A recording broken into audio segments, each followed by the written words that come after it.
and it's going to be a face without the foot. Book without the face. Hey, Megan, how are you? Now it's chipping away at the normalization of pedophilia, and the left is embracing this type of behavior. We welcome Dinesh D'Souza. I know I ticked him off. In a certain sense, it's a giant up yours to Obama, and that's why the left is freaking out over it. Jack Kennedy and LBJ, Clinton, and the double standard from the left. Yeah, I love how the left does nothing but push the most bizarre practices down our throats and up our tailpipes. It takes a real man to tackle the hot issues that really matter. Michael Hart is the man of this house. Welcome to the Michael Hart Show.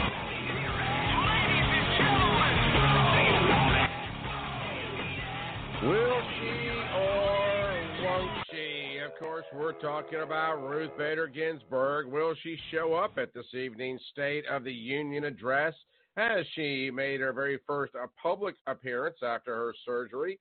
Also, the Senate Dems are up to more, abortion shenanigans. We've got a brand new Green Deal offered by, among other people, Alexandria Ocasio. And, the State of the Union is this evening as well. And so it seems that the Dems are out there doing the trolling thing. What surprises will they have up their sleeves? Well, we've got a few names that have been released, and so a little bit of an idea of how contemptuous this particular event may very well be this evening. So we'll be tuned in, and we'll give you our post-State of the Union wrap-up, of course, tomorrow. We'll do that ever so briefly because on Wednesdays it is our Unknown America edition, myths and little-known oddities about the greatest nation on earth. And on the Wednesday broadcast that we do live, which we may very well start doing a little more long form and even a couple more times during the course of the week. Tomorrow is going to be presidential peculiarities, some really weird things you probably did not know about the men that have, fostered this nation, founded this nation, presided over this nation. Because I tell you what, you think Trump's a weird one? Jeez, yeah. Wait till you hear this edition of that program. But we'll do a State of the Union wrap-up tomorrow for probably the better part of about 10 minutes or so going into Unknown America. We do have an awful lot to cover today. We've got, of course, the State of the Union. If you'd like to chime in on that, 929-477-3761. This program is brought to you in part by Liberty One Tech. Liberty One, the number one, LibertyOneTech.com. And also you can find out more about what we're working on, the projects we're working on. Finished yet another chapter yesterday in the Unknown America for Kids edition of the book. A couple of other editions. I hope the second one will be done sometime this spring. But for more information on that, you can go to theunknownamerica.com. And if you would like to follow us on Chirp, it's a neat little app, and I've really enjoyed it. Little 2-minute vignettes. It's absolutely free. Just go over to the App Store, iTunes, wherever you download your favorite apps. Download Chirp. It's just actually put in Chirp, and it's a little yellow square, and it allows you to check out some of the things that we put out. You know, it's kind of like the voice version of Twitter. It's more or less in its infancy as programs and applications go, but we're enjoying it and getting some good feedback on it. So go check us out over there as well. All right. So I don't even know where to start. I mean, there is so much nuttiness and craziness out there. So let's just start.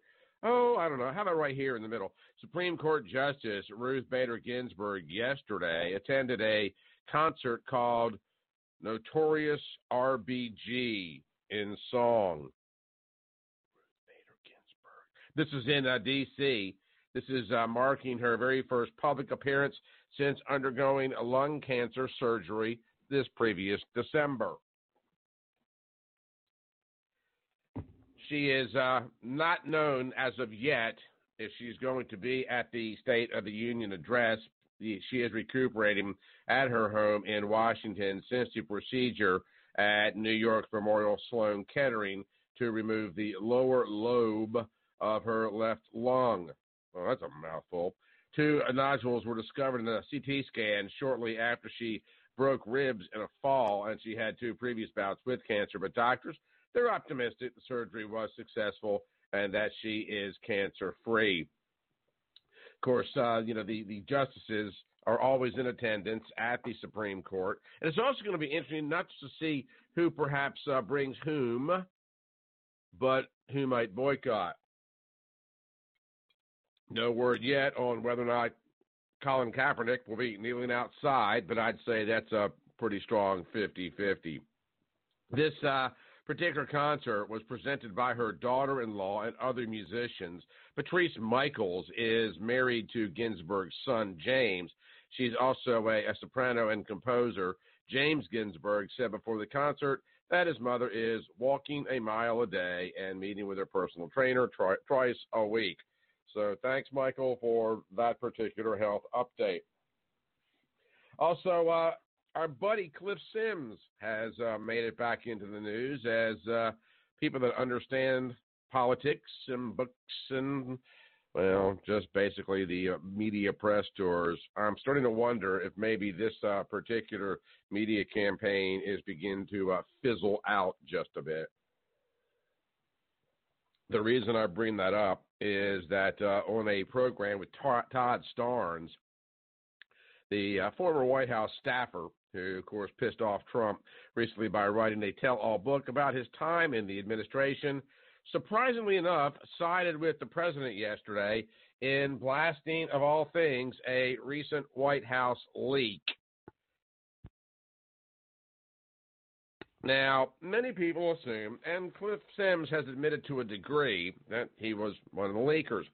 Now, for those of us that know him personally, albeit not terribly well, I did actually work with him, if you want to call it that. But nonetheless, Sims apparently said, imagine working in a place where you can't know if everything you say might end up in the press. Everything you do might end up in the press. Every kind of internal conversation about me or whatever it is. You can't trust anybody, and that's the kind of atmosphere in there. This is what Sims tells Todd Starnes. Okay.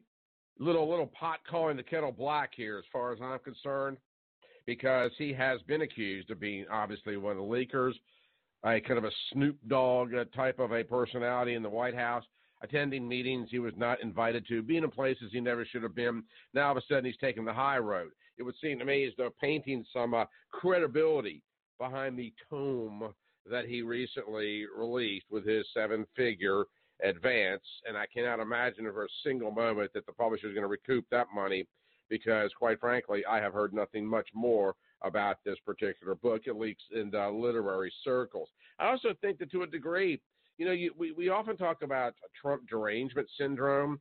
I think there's a degree of that beginning to just fatigue people. I think that even those with it are sick.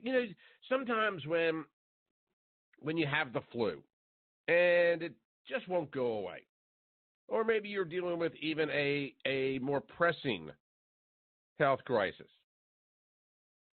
and you just get to a point where you're sick of being sick. Well, there is an aspect of being sick and tired of being sick and tired.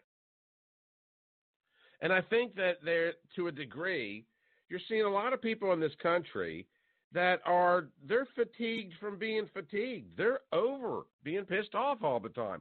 Because you know something? It's exhausting. Even if you believe it. And I believe with Omarosa and Comey and Michael Wolff and all the other books that are out there that are just Trump bashing, I just don't know that there's an audience left for this. At least not enough to support a complete nationwide book signing and the anticipated dollars that would accompany the book sales.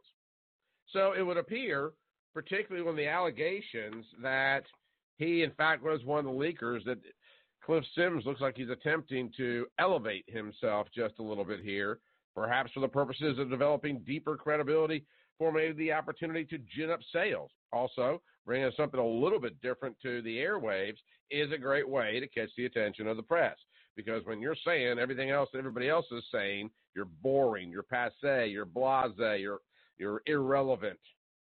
So it looks like he's doubling down just a little bit. Could be wrong about that, but I don't think I'm wrong about the derangement syndrome, pardon me, just really taxing people to the degree that they have just had enough. He goes on in the interview. He weighed in on accusations that the president's a racist and a couple other things as well. But at the end of the day, I've read snippets of the book, not impressed. And, when you know somebody's modus operandi from previous exposure to them, it calls into question, obviously their intents, their goals, their motives. And the reality of it is I just don't give it a whole lot of credence. Also out of Virginia, the wackiness continues there as Governor Northam ponders a resignation. And then, of course, by now you have heard that the Lieutenant Governor, Justin Fairfax, when asked by a reporter on Monday, this is the guy that's been accused of sexual assault at a DNC convention some years ago. Like, why does it matter at this point anyway? Somehow seems to be the motto of the Democrat Party. Yeah, it's Northam's fault. He did not rule out, this is Fairfax, did not rule out the possibility that the embattled governor could be secretly pushing a newly revealed sexual assault allegation against Fairfax to derail his possible ascension to the governorship. I cannot imagine why that would be, because if Fairfax is derailed and seemingly threatened to sue the paper for rebuking his earlier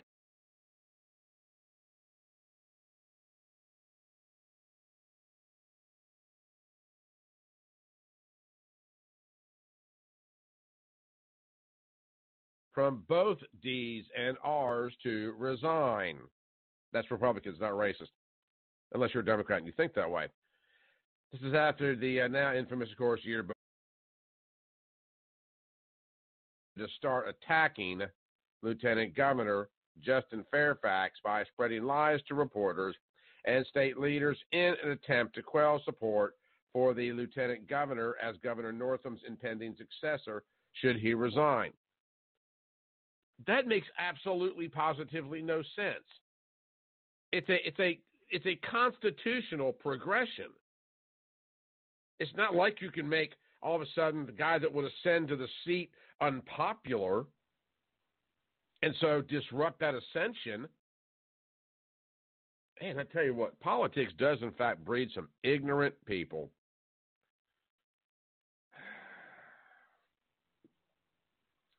Yeah, the Post published the accusation that a politician fitting Fairfax's description of sexually assaulting her in a hotel room 15 years ago.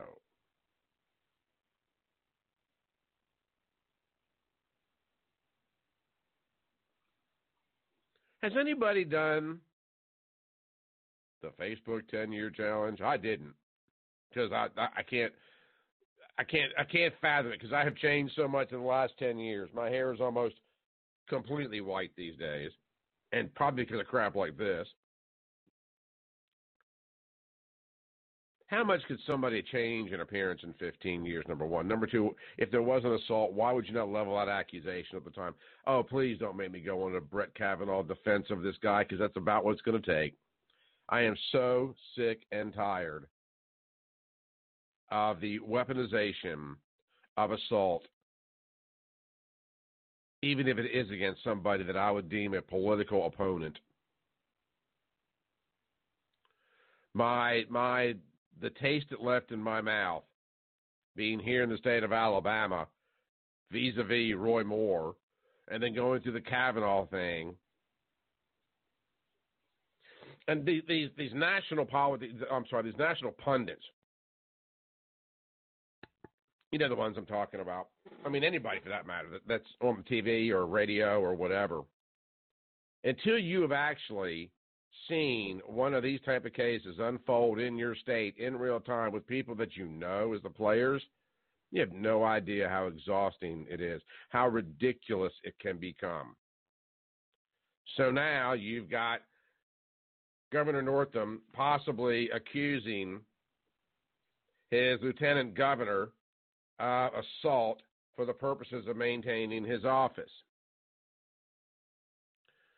Yesterday, the Washington Post pushed back against Fairfax's claim that the newspaper found serious problems with the original sexual misconduct accusation when it initially opted not to publish the account. He's speaking of the Washington Post. The Post said yesterday that it was approached by the woman in 2017 and carefully investigated. The Post did not find, this is a quote, significant red flags and inconsistencies within the allegations, as the Fairfax statement incorrectly said. The Washington Post said in a story published Monday, sharply disputing a separate statement by the lieutenant governor. Fairfax had said that the accuser, a woman, I love the fact that we have to point that out. Yes, ladies and gentlemen, that's where we are in 2019.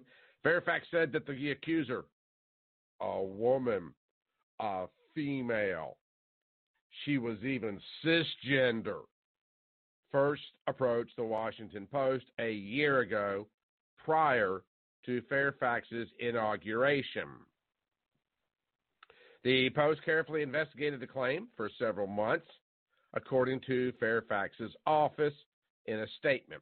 After being presented with facts consistent with Lieutenant Governor's denial of the allegations, the absence of any evidence corroborating the allegation, and significant red flags and inconsistencies within the allegation, the Post considered a decision to not publish the allegation. They actually said story, but I figured I'd use that allegation since they seem to be in love with that.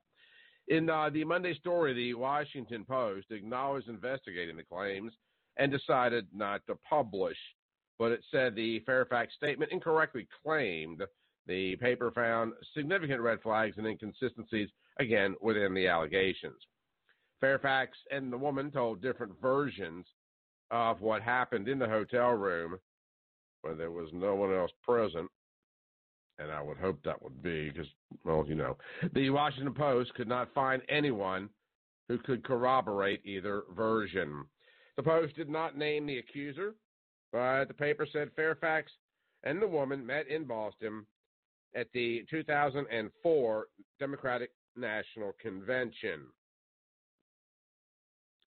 The woman described a sexual encounter which began with consensual kissing and ended up with a forced act that left her crying and shaken. Okay. She said, I'm not going to go any further into this. It gets a little on the salacious side. You get the point. But now you've got high crimes and misdemeanors as well as other things in the state of Virginia.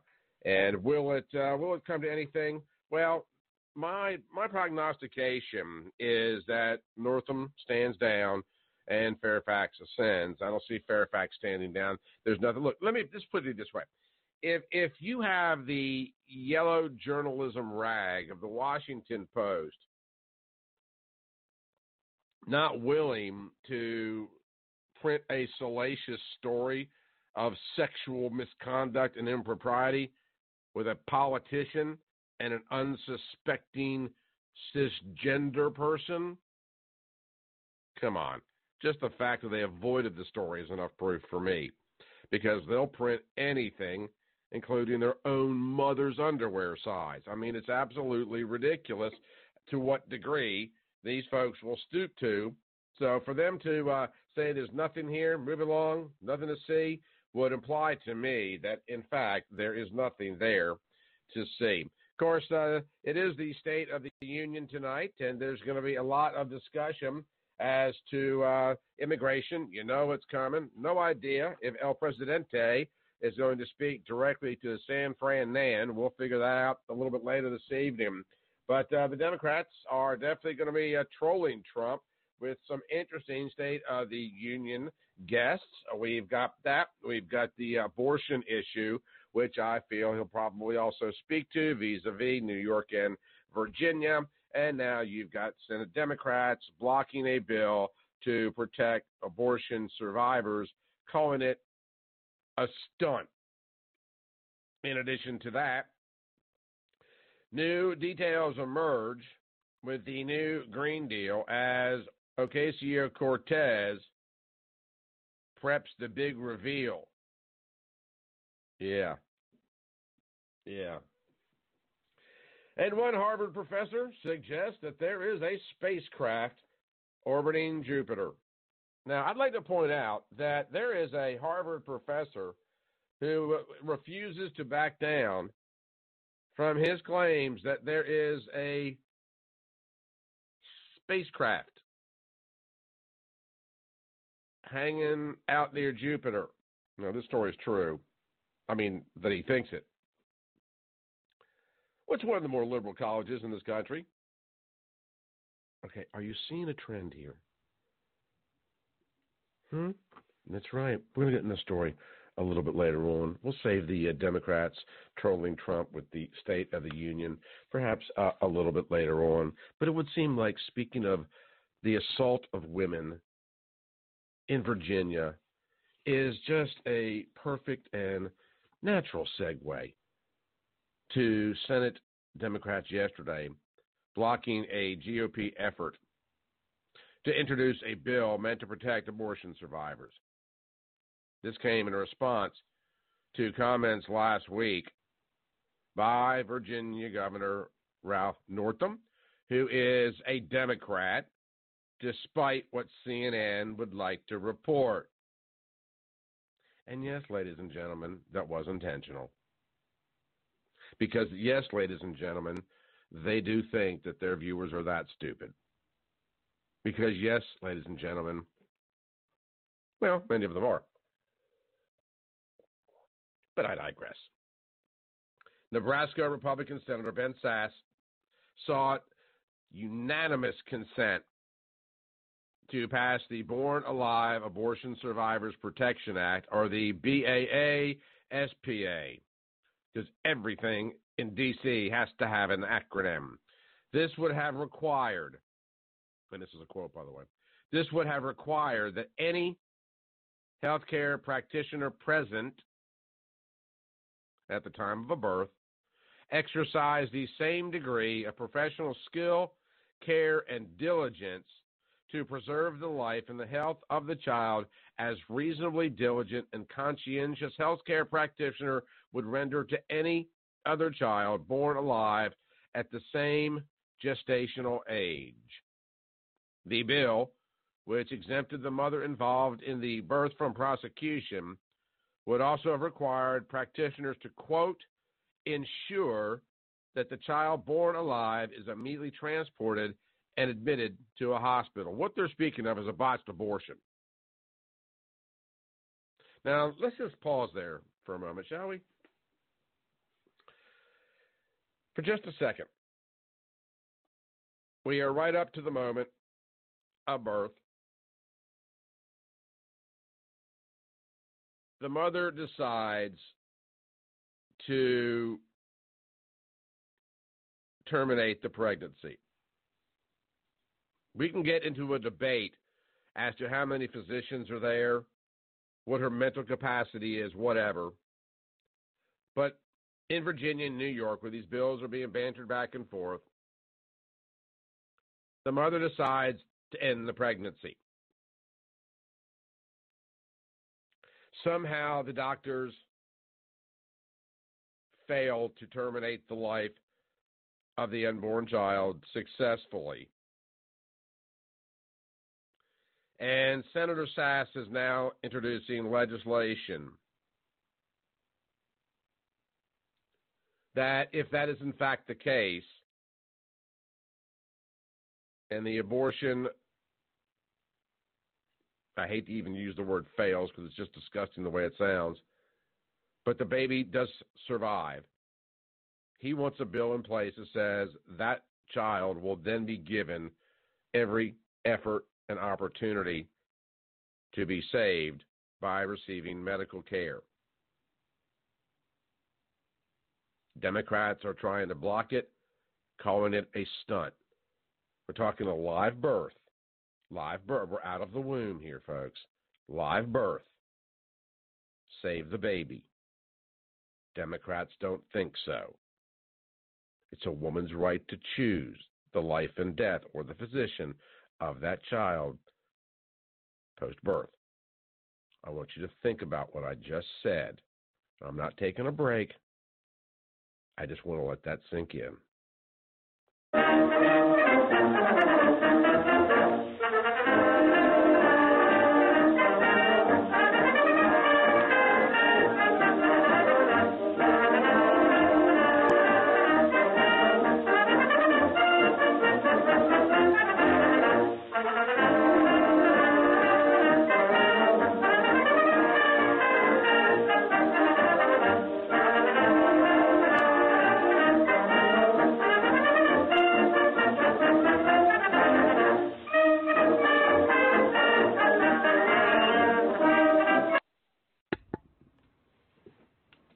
Did it sink?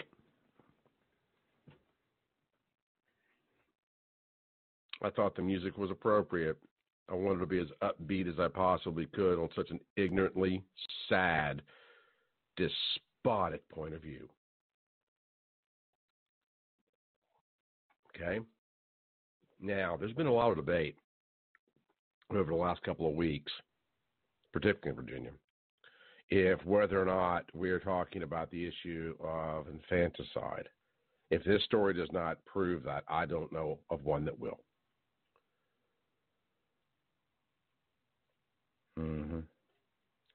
It prescribed a possible term of imprisonment up to 5 years for violations, not including penalties for first-degree murder that could also apply.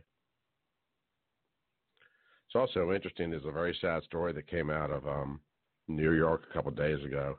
Presumably it was the boyfriend, but pregnant real estate agent murdered in an apartment building in a knife attack, presumably by a boyfriend.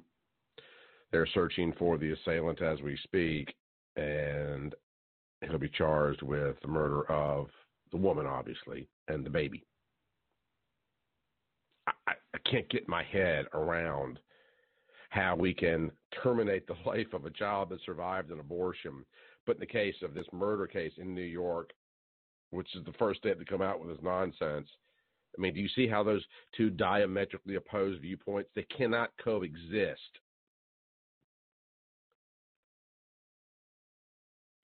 Sass was joined in introducing the bill by several Republican lawmakers, including Ted Cruz, Bill Cassidy, Chuck Grassley, and John Kennedy. However, the Washington Democrat Senator Patty Murray objected to the bill, saying that the legislation was unnecessary and amounted to a political stunt.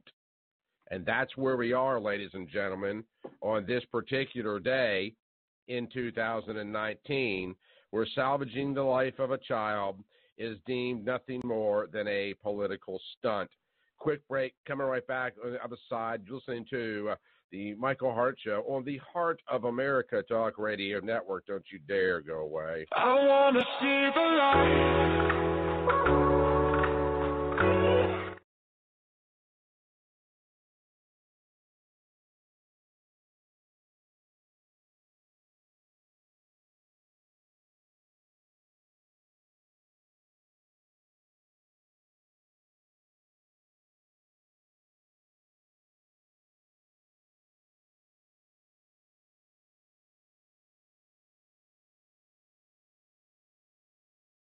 The Hart Show is brought to you in part by the Unknown America Project. Unknown America, myths and little-known oddities about the greatest nation on earth, explores many of the falsehoods and fallacies and revisions in American history that impact the beliefs and the thoughts of many people in this country today. So if you'd like to learn some of the most enduring myths that have been perpetrated on the American public for the last 100-plus years in this country, go check out the book at heartofamerica.net. That's heartofamerica.net, and pick up a copy of Unknown America. It comes out to you absolutely no shipping, be autographed, and we'll even send you a copy of the United States Constitution as our way of saying thanks. So support the Unknown America Project by simply going to theunknownamerica.com, and thank you for your support.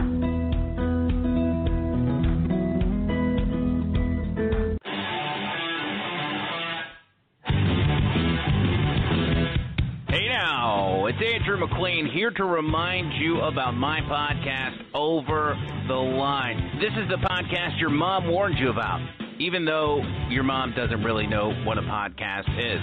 You really need to check it out. We have some great guests, amazing interviews, and we break down the political headlines of the day. If you want to be able to stay informed, entertained, and be able to win an argument on Facebook against those commie hippies, check out OverTheLineShow.com to listen to the latest show, check out some amazing merch, and see what's going on behind the scenes. Over the Line is also available on your favorite podcast platform, Apple Podcasts, Spotify, Google Podcasts, CastBox, and plenty more to make it as easy to listen to the show as possible. Again, make sure you go to OverTheLineShow.com, sign up for the newsletter, and keep up with the show, whatever we do, wherever we go, and keep yourself informed. That's OverTheLineShow.com. In memory of Harambe, Danny Williams, and Andrew Breitbart. None shall pass. What? None shall pass. I command you, as King of the Britons, to stand aside. I move for The Michael Hart Show. You make me sad.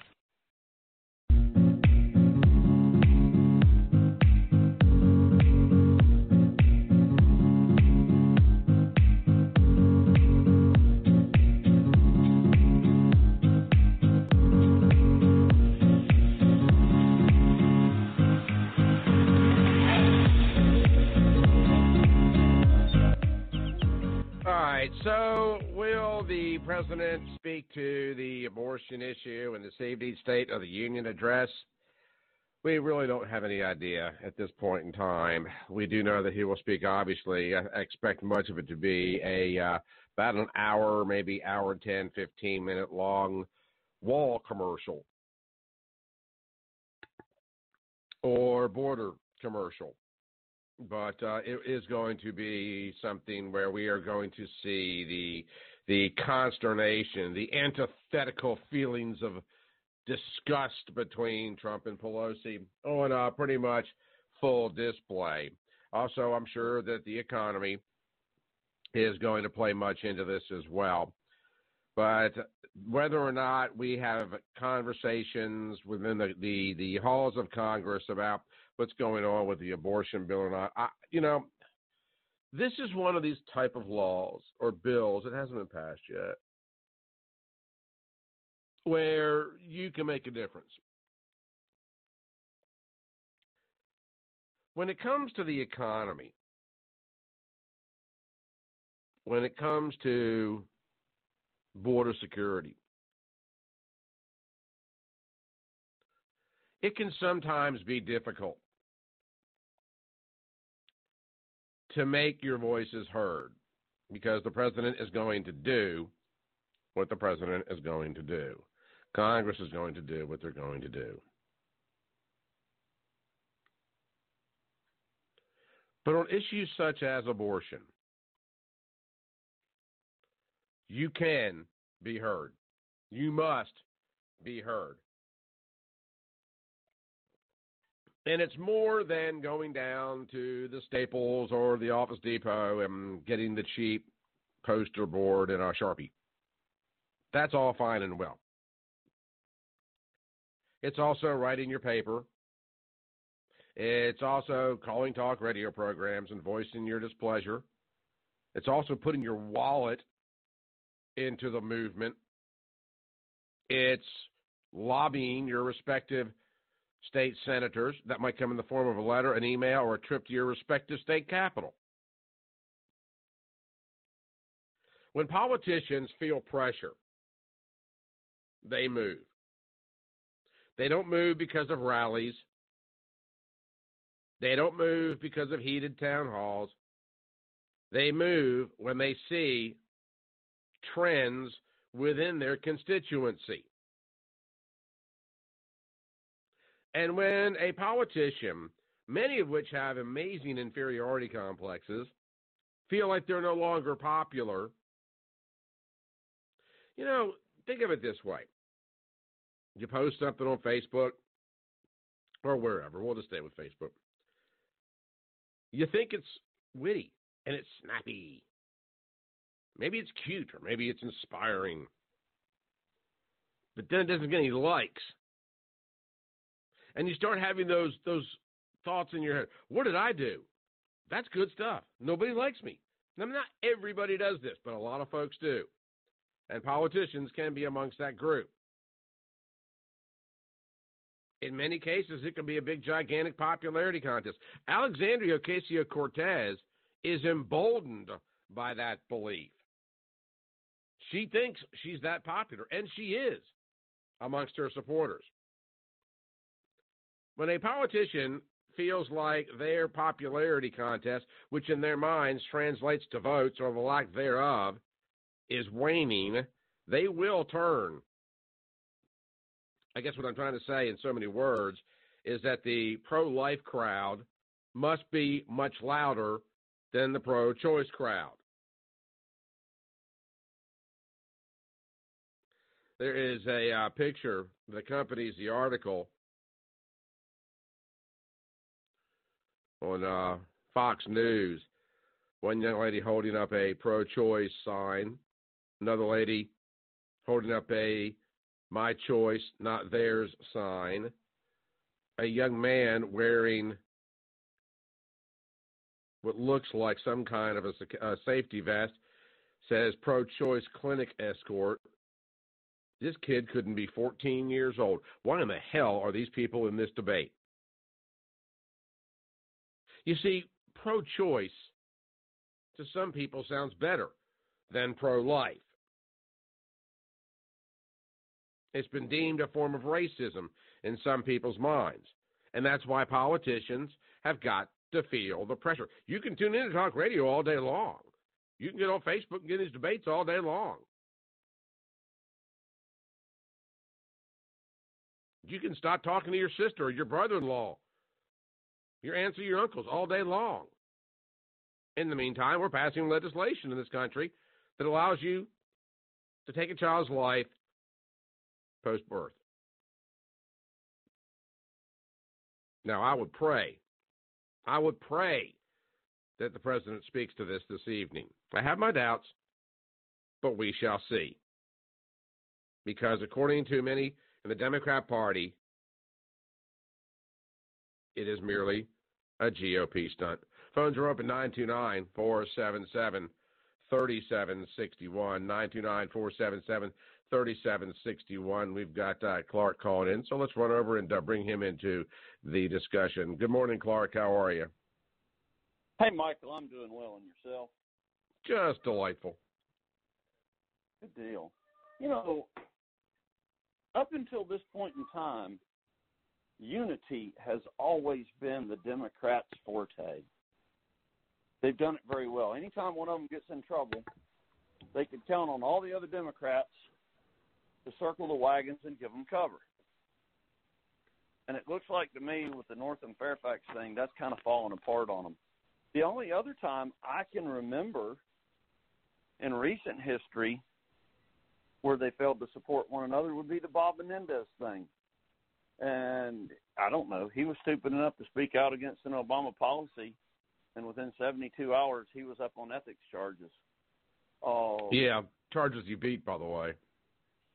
Yeah. Well, it was a message to the rest of the fold to stay in line. But, yeah. You know, it is interesting here with this thing. You know, I think that what the Democrats have done is they figured out that they could make the majority of Americans some kind of minority and put everybody into a little minority group and make them believe that they were put upon minority. And they put so many different diverse groups in this tent now. And what's the word they like? Intersectionality? Yeah.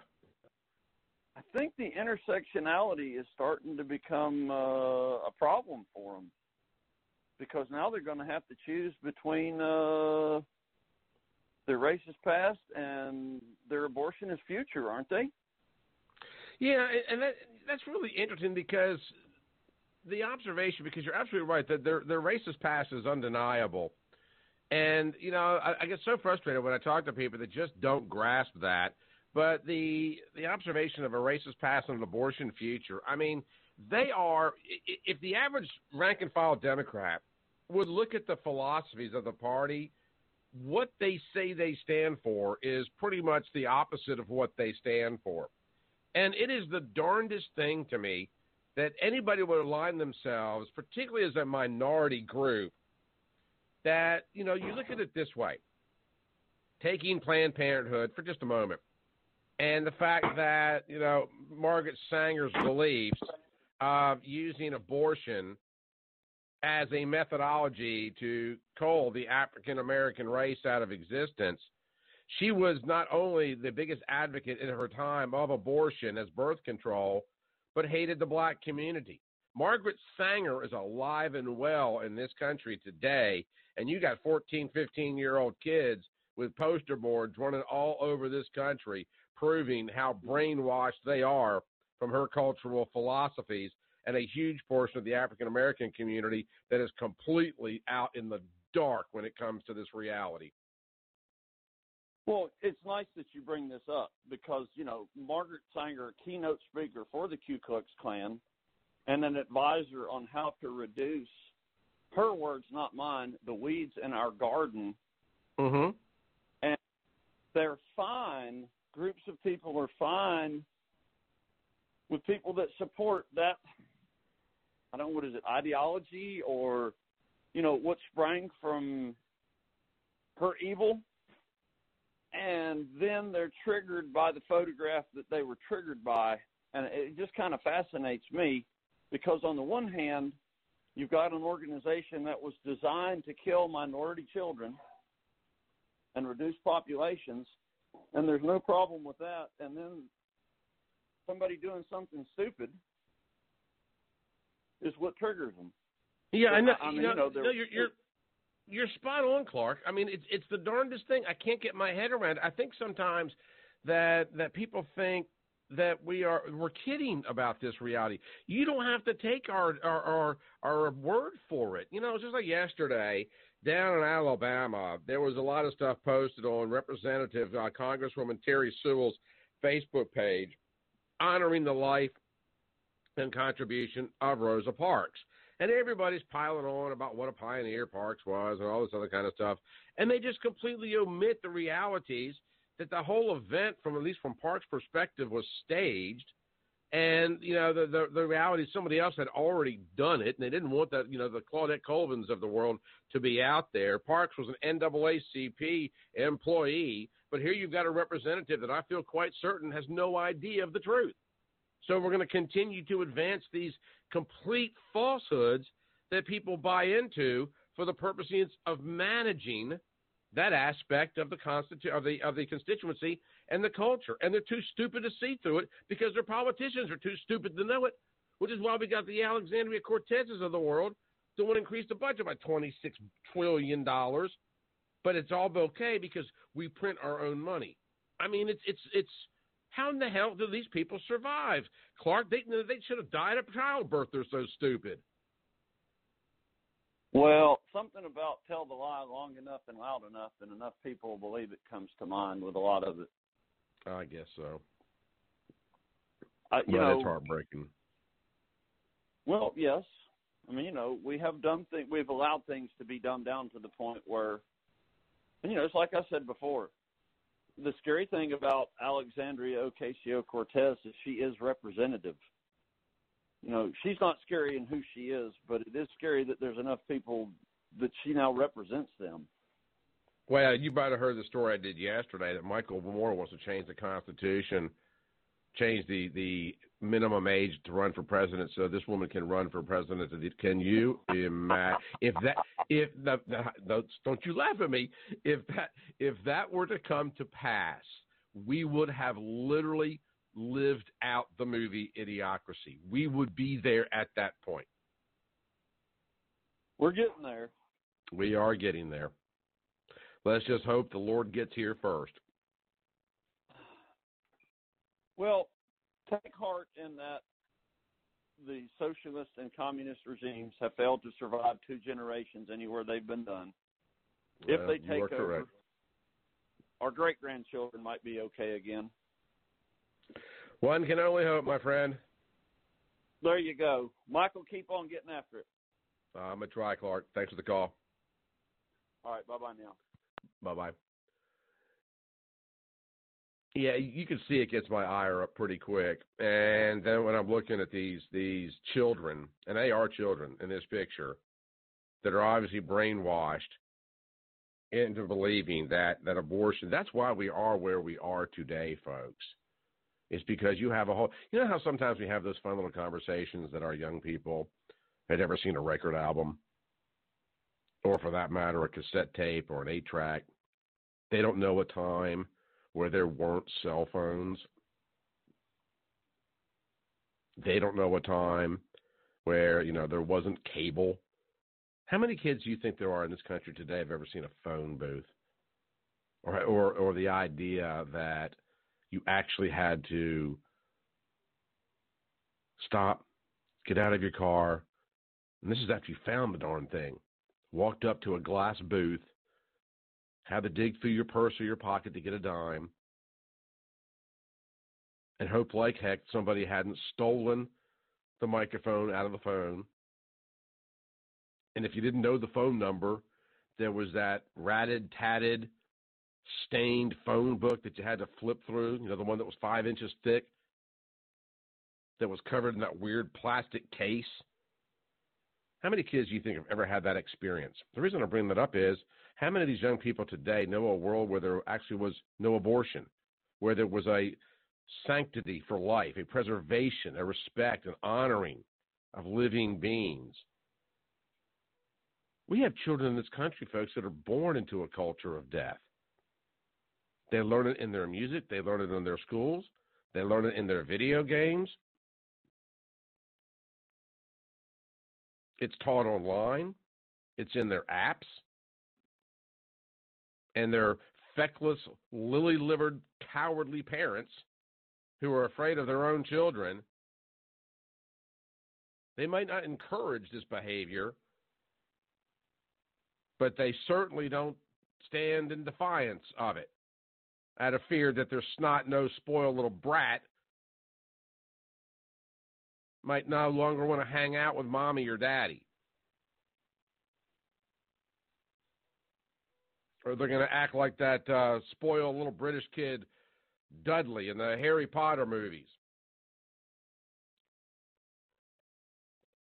And so, to much of our younger generation, a child has been relegated, in their minds, to being a pet.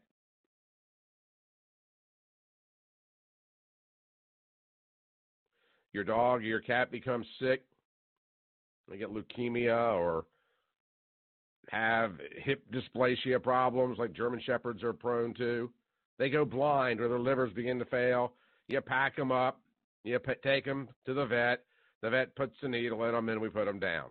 It's sad, we cry, we bury them. We start a Facebook page in their honor, and we move on with life. We're getting to that way with our own children, folks.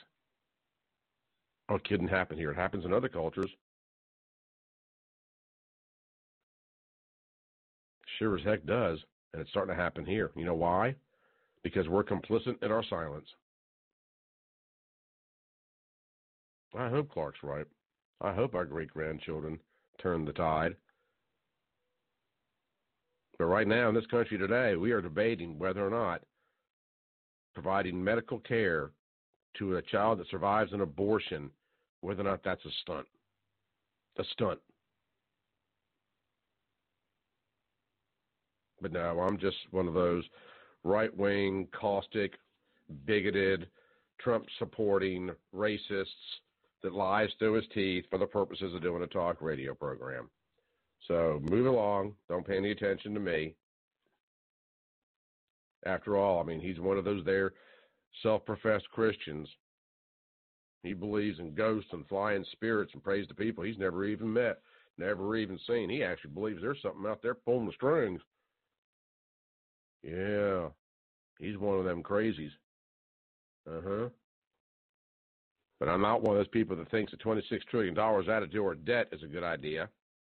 I'm not one of those people that thinks that taking a life of a child is a form of birth control. I'm not one of those kind of people that thinks the magazine's in a gun, once the magazine is emptied, that it's disposable. No, I'm not one of those. I'm also not a distinguished Harvard University professor who is refusing to back down from claims that there's an extraterrestrial spacecraft flying past the orbit of Jupiter at this very moment. Oh, no, I'm serious.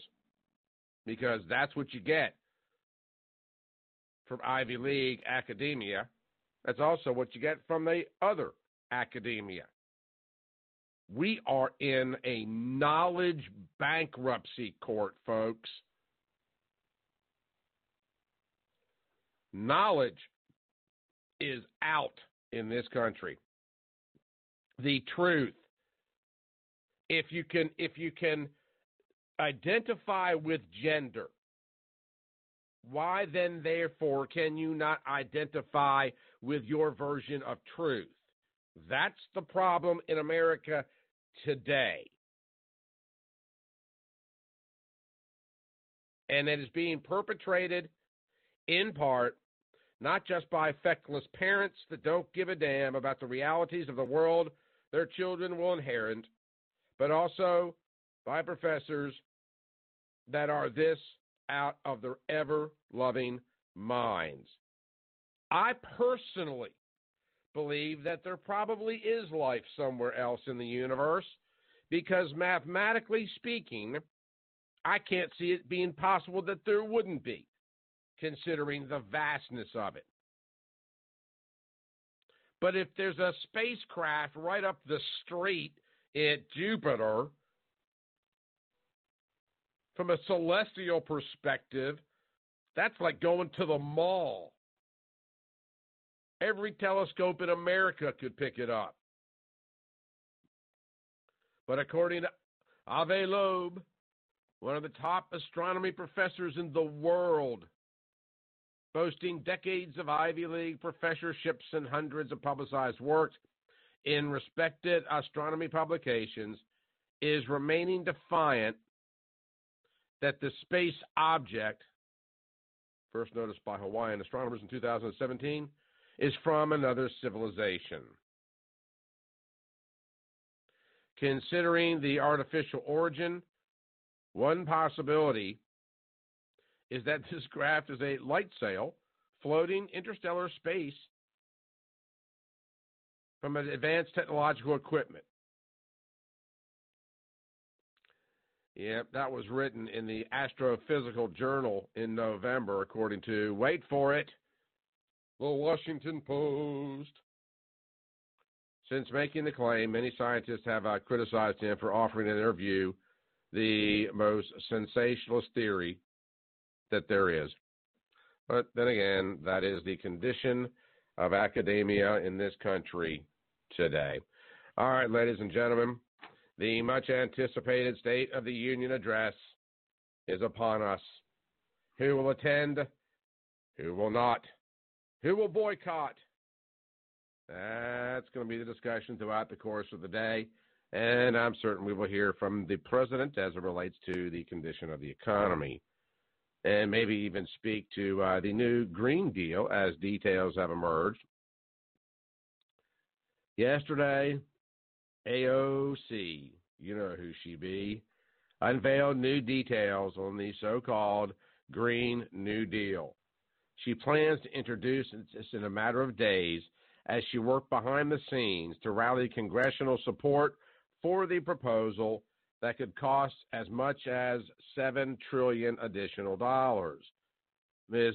Cortez, who is set to unveil the plan with Massachusetts Democrat Senator Ed Markey, told her fellow representatives in a letter that the Green New Deal calls for a national, social, industrial, and economic mobilization at a scale not seen since World War II.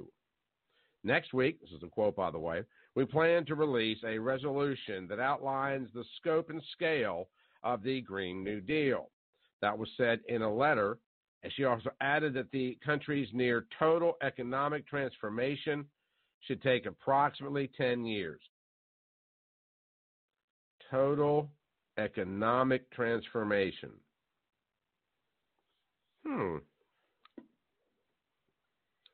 To raise awareness of the measure, Markey announced yesterday that he had invited Varshini Prakash, the co-founder of the Sunrise Movement Environmentalist Group, to be his guest at President Trump's State of the Union tonight.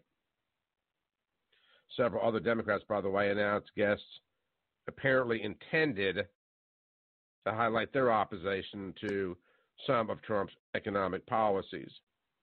The Green New Deal proposal would lead to a national net zero greenhouse gas emissions. See, this isn't about the economy. It's about global warming or climate change. And by the way, that according to Ocasio-Cortez's letter. How will it be done? Through a fair and just transition for all communities and workers, while also generating millions of good, high-wage paying jobs. Through it all, the Green New Deal would additionally, listen to this, quote, promote justice and equality by preventing current and repairing historic oppression to frontline and vulnerable communities. Well, let me do that again. Promote justice and equality by preventing current and repairing historic oppression to frontline and vulnerable communities. What does that mean? Preventing current and repairing historic oppression. So these communities are vulnerable and their front line. What front? Anyway, never mind. On Twitter yesterday, so we posted a claim from one of her advisors, a guy by the name of Robert Hockett, arguing that in this case, size matters, and that the problems of the Green New Deal addresses require solutions where bigger is better, imperative and paradoxically, and more affordable. Listen to that. Solutions where bigger is better. It's a massive expansion of government where everything you do, say, feel, consume is mandated for you by the government. So, and by the way, folks, there is a growing portion of the population that desires just that. It is the State of the Union edition of the broadcast as we prepare to regale you with the guest list for this evening's upcoming festivities. Quick one, we're going to reload that coffee cup. Hope you'll do the same. Stick around. You're listening to the Michael Hart Show right here on the Heart of America Talk Radio Network.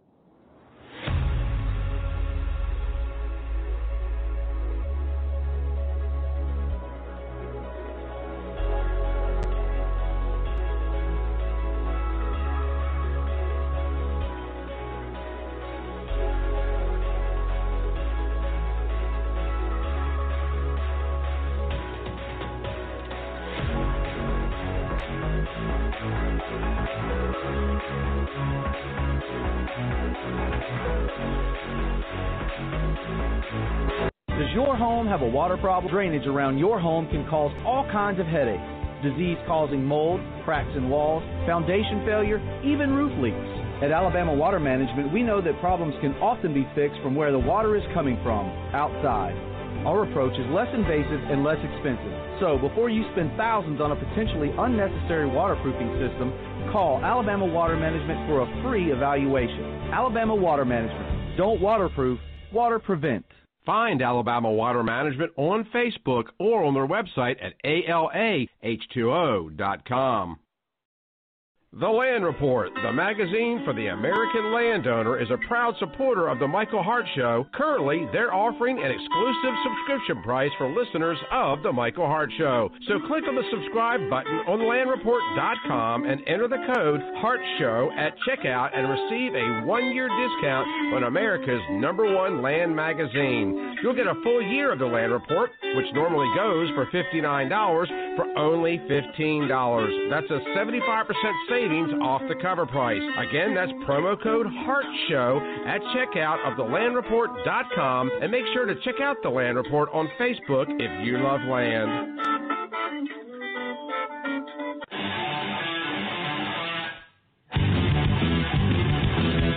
Hey now, it's Andrew McLean here to remind you about my podcast, Over the Line. This is the podcast your mom warned you about, even though your mom doesn't really know what a podcast is.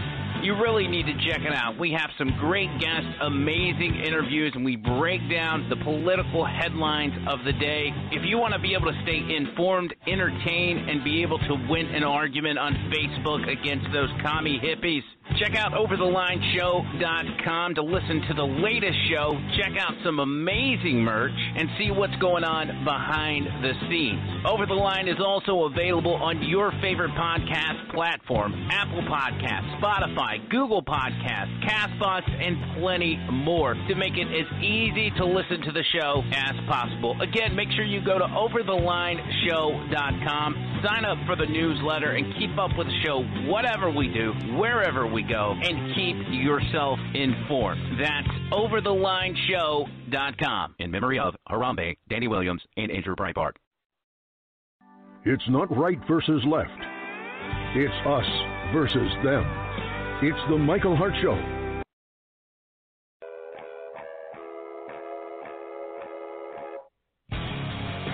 Anyone can tell you the news. We welcome Diamond and Silk. Mark Zuckerberg will end up, and it's going to be a face without the book. Book without the face. Hey, Megan, how are you? Now they're chipping away at the normalization of pedophilia, and the left is embracing this type of behavior. We welcome Dinesh D'Souza. I know I ticked him off. In a certain sense, it's a giant up yours to Obama, and that's why the left is freaking out over it. Jack Kennedy and LBJ, Clinton, and the double standard from the left. Yeah, I love how the left does nothing but push the most bizarre practices down our throats and up our tailpipes. It takes a real man to tackle the hot issues that really matter. Michael Hart is the man of this house. Welcome to the Michael Hart Show. Hey, welcome back. It is the State of the Union edition of the Michael Hart Show right here on the Heart of America Talk Radio Network. Going to get into the guest trolling here in just a couple moments. But we got a couple of breaking stories that, I don't know if they're breaking stories or broken stories. But, yeah, NBC News just a while ago blamed President Trump for the controversy facing Governor Ralph Northam. Ooh, yeah. And then there's that. So, yeah, we're going to scroll down here and see what's a little bit more about going on this. On the Today Show, the co-host, Craig Melvin, asked the panel why the blackface seems all of a sudden front and center in America again. Eddie Glaude, Jr. responded by tying Northam's scandal to the president. I think it has something to do with what Donald Trump has unleashed. It has something to do with the reservoir that's underneath our politics that can always be activated at any moment. So it's not like it's something new has happened. It's always underneath. It's the undertow. Now, another story which came out just moments ago, and you should pretty much love this one as well, because it seems that the woman accusing Virginia Lieutenant Governor Fairfax of sexual misconduct has just retained the attorney that represented Christine Blasey Ford. Yay. Mm-hmm. Yeah, so that's pretty much where we are. Trump is responsible for Northam and And the accuser of Fairfax has just gone all Kavanaugh and hired Christine Blasey Ford, Kavanaugh accuser's attorney.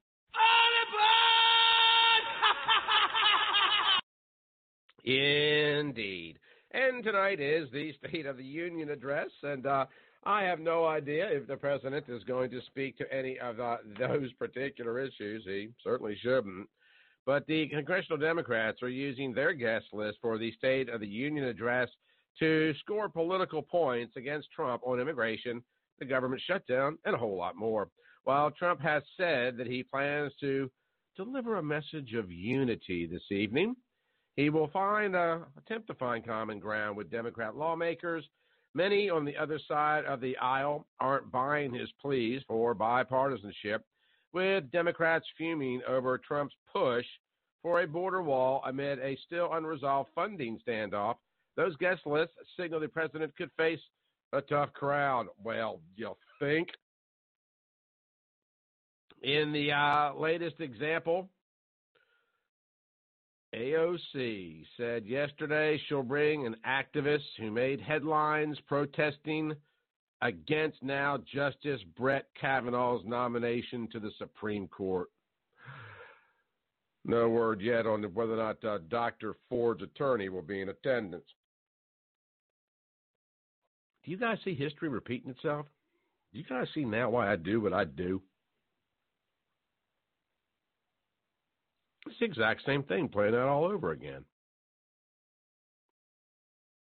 Fairfax is going to be Roy Moore. Northam.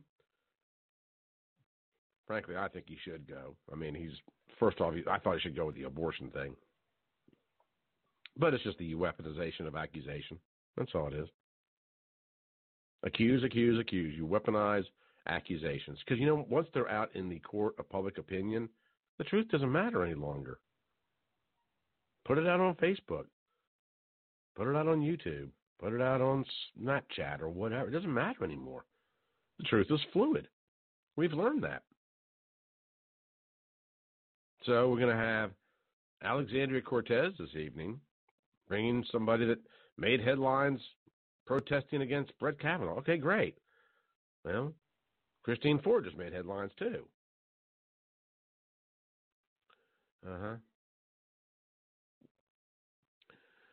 Also, we've got the woman who famously cornered then Senator Jeff Flake in a Senate elevator and pleaded for the lawmaker to reconsider voting for Kavanaugh, who was accused again by Christine Blasey Ford of sexual assault.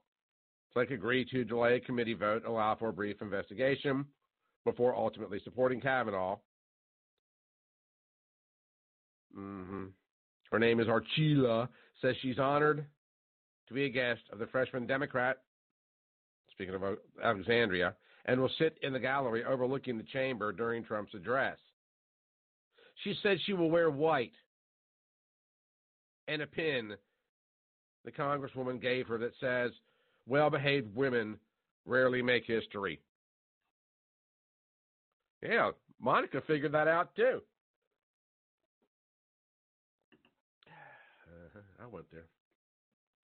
While Ocasio-Cortez has chosen to highlight the controversy surrounding Kavanaugh with her guest, other Democrats have invited guests directly affected by the ongoing immigration debate and the partial government shutdown.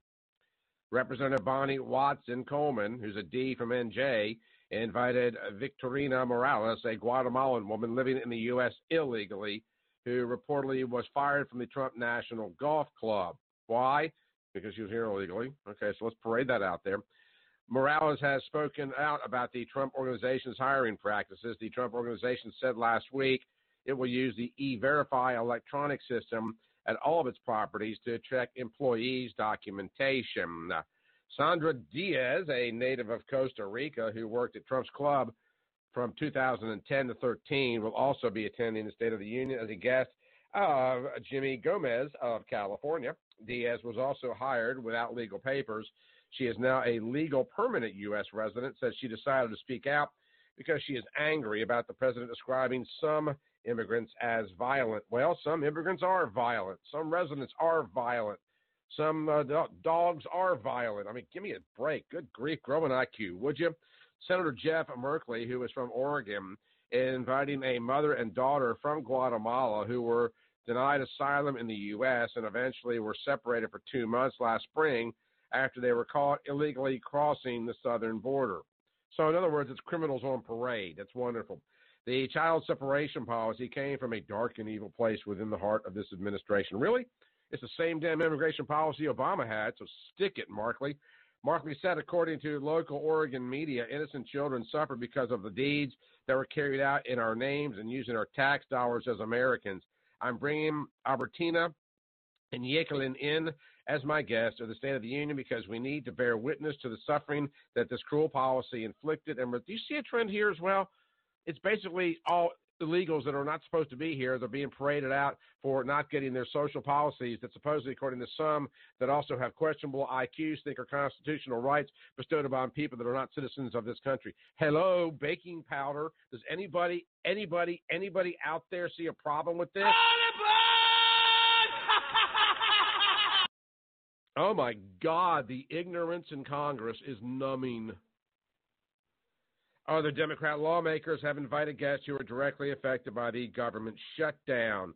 Kamala Harris, who is running for president in 2020, invited Tricia Dubrecht, an air traffic controller who lost her home in the 2017 Thomas fire in Southern California and was one of the 800,000 federal workers who missed paychecks during the shutdown.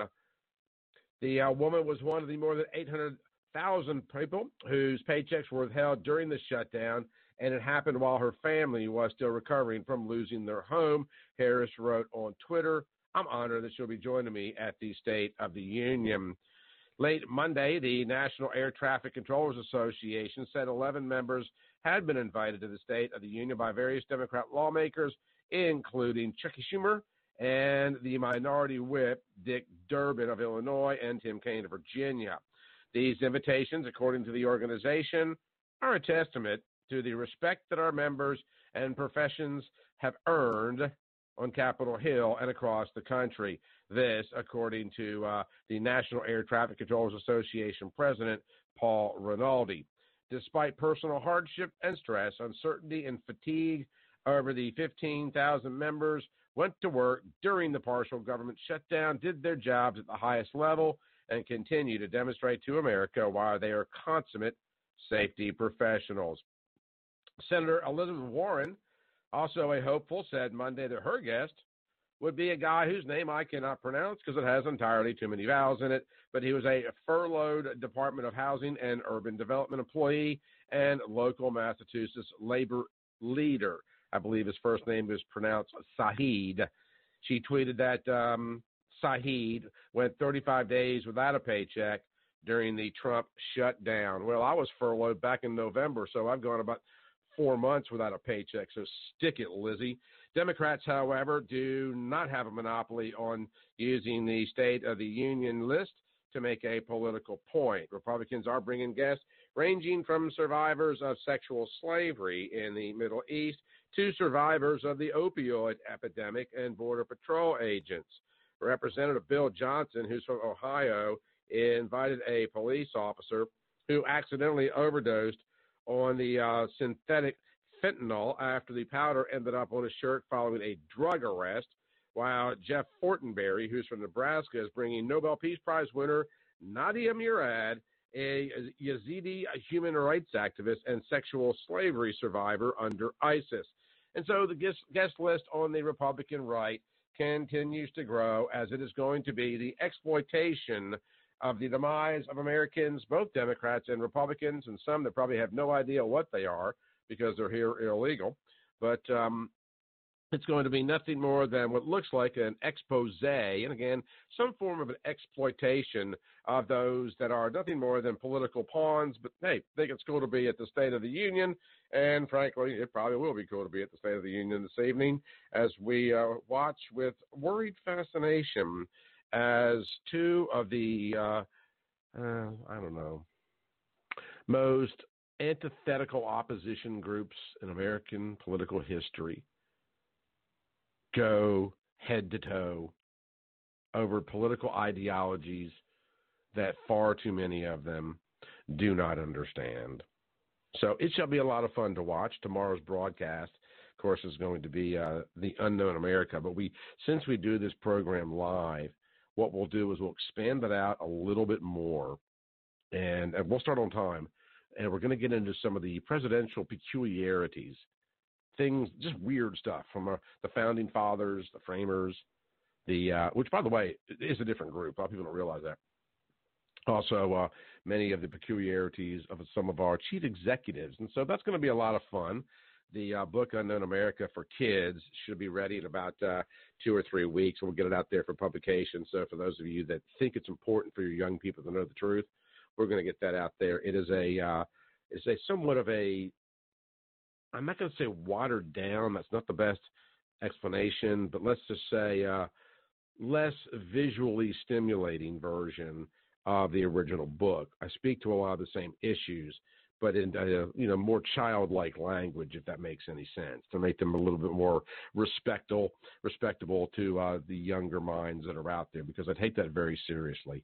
Because in all the pictures that I've got here, all the stories that I'm working on here, there's a lot of adult issues that are being debated by young people in this country.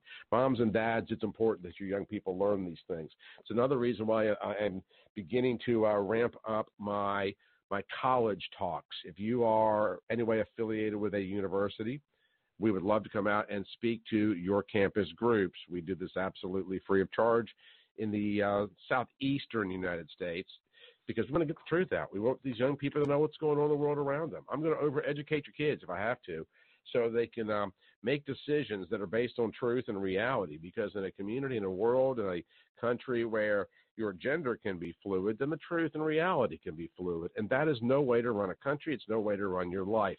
We can go into this Alcoholics Anonymous case of denial if we want to, but I'm not willing to accept those terms. I'm simply not.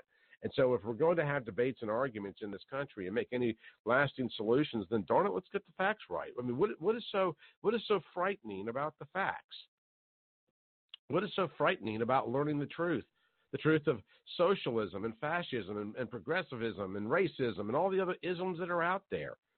So if you know any organizations or political groups or rallies that would love to learn more about how the media exploits people's lack of knowledge and intelligence, and we're not necessarily talking about people that are necessarily stupid. They're just ignorant of the facts, ignorant of the reality. Drop me an email, Michael at Hart of America, Michael Hart, H-A-R-T, Michael at heartofamerica.net. Let's talk about ways that we can come out and support your efforts. And also, same thing applies to anything going on. If you happen to have a meeting, particularly if it's in this region, then because as we grow the broadcast, we do know that the majority of people listening currently are listening in the deep southeastern United States. We'd like to grow that out, and we do that by you sharing what you learn on this program. But folks, we're in a nation right now where an Alexandria Cortez is leading the way in the Democratic policy-making fields. We're aborting children. Now, remember how I told you 10 years ago? Some professors suggested aborting children up to 5 years of age because they weren't self-actualized.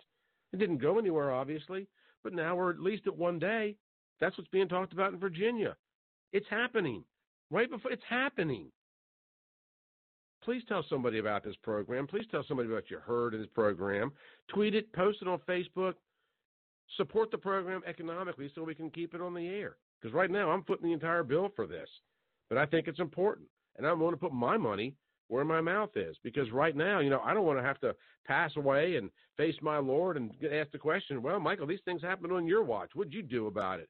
Well, Lord, I was too busy really to do anything about it. And, I'd rather go out and, have myself a cold six-pack and, support any organization that is supportive of getting these messages out.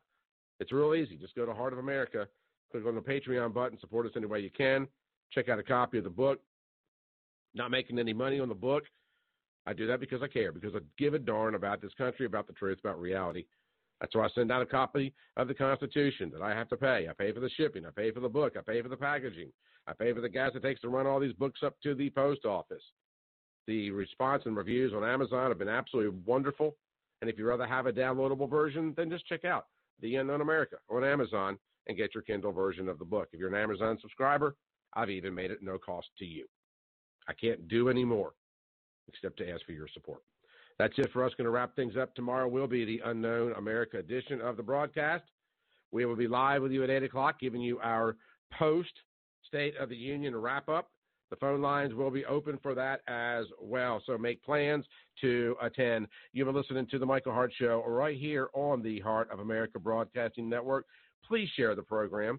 Please tell people about it, and we will be back with you live tomorrow at 8 o'clock. We will talk to you then.